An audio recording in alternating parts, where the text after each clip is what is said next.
Hello everyone, welcome to back my channel. আজকের ব্লগে grill chicken recipe নিয়ে চলে এসেছি। তো পুরো ভিডিওটা দেখতে থাকো আমার সাথে। আমি এখানে গোটা চিকেন নিয়ে নিয়েছি, ভালো করে ছাড়িয়ে পরিষ্কার করে ধুয়ে নিয়েছি এবং দেখতে পাচ্ছ আমি চিকেনের গায়ে ডিপ কাটস করেছি বিকজ ফর ম্যারিনেশনের জন্য। ম্যারিনেশনটা খুব ভালো হবে, ডিপ কাটস করে নিয়েছি ওই জন্য। তো এখন আমি ম্যারিনেট করব চিকেনটাকে। তো আমি এখানে ম্যারিনেশনের জন্য টক দই নিয়েছি, হলুদ, লবণ, আদা বাটা এবং রসুন বাটা এবং সয়া সস নিয়েছি, লঙ্কার গুঁড়ো নিয়েছি।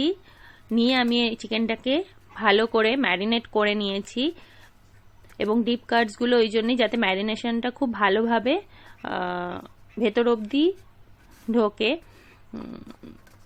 তো এবার আমি এটাকে, ম্যারিনেশন হয়ে গেছে আমার, আমি এটাকে আধ ঘন্টা মতো রেখে দেবো।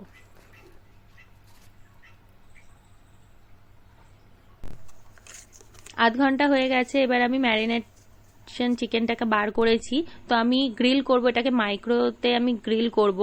তো মাইক্রোওয়েভে গ্রিল করার জন্য আমি গ্রিলারের ওপরে, প্লেটের ওপরে আমি একটু অয়েল ব্রাশ করে নেব এবং চিকেনের ওপরেও আমি একটু বাটার অয়েল মিশিয়ে একটু ব্রাশ করে নেব ভালো করে। নিয়ে আমি এটাকে মাইক্রোতে গ্রিল করব।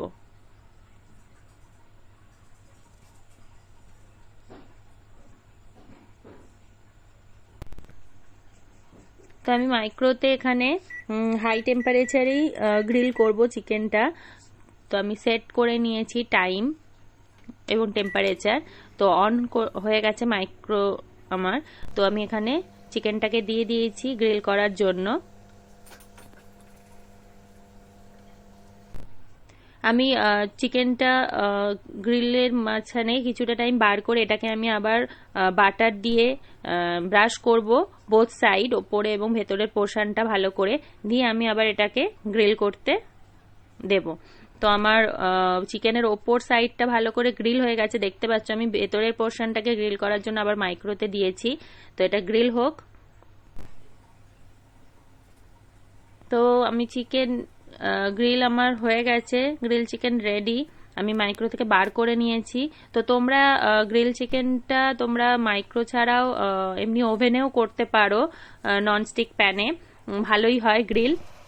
তো দেখো আমার গ্রিল চিকেন রেডি, দেখতেই পাচ্ছ তোমরা। তো ভিডিওটা ভালো লাগলে অবশ্যই তোমরা লাইক করবে, কমেন্টস করে আমাকে জানাবে তোমরা রেসিপিটা ট্রাই করো। গ্রিল চিকেন খুব টেস্টি, ইজি রেসিপি। এবং আমার চ্যানেলটা সাবস্ক্রাইব করো, যারা এখনো পর্যন্ত সাবস্ক্রাইব করোনি আমার চ্যানেলটা সাবস্ক্রাইব করো ফর মোর ভিডিওস, এবং যারা করেছো তাদের অসংখ্য ধন্যবাদ। তো আমি এবার চিকেনটাকে একটু chaat masala, black pepper powder আর বিট লবণ দিয়ে দেব, দিয়ে কোট করে নিয়েছি। তো দেখো আমার গ্রিল চিকেন রেডি। ভীষণ ডিলিশিয়াস দেখতে হয়েছে, জুসি হয়েছে, খেতেও দারুণ। আমি এটাকে কাটস করে নিয়েছি, গোটা চিকেন করেছিলাম, হাফ করে নিয়েছি। তো রেডি। তোমরা অবশ্যই রেসিপিটা ট্রাই করো। Thank you for watching my channel.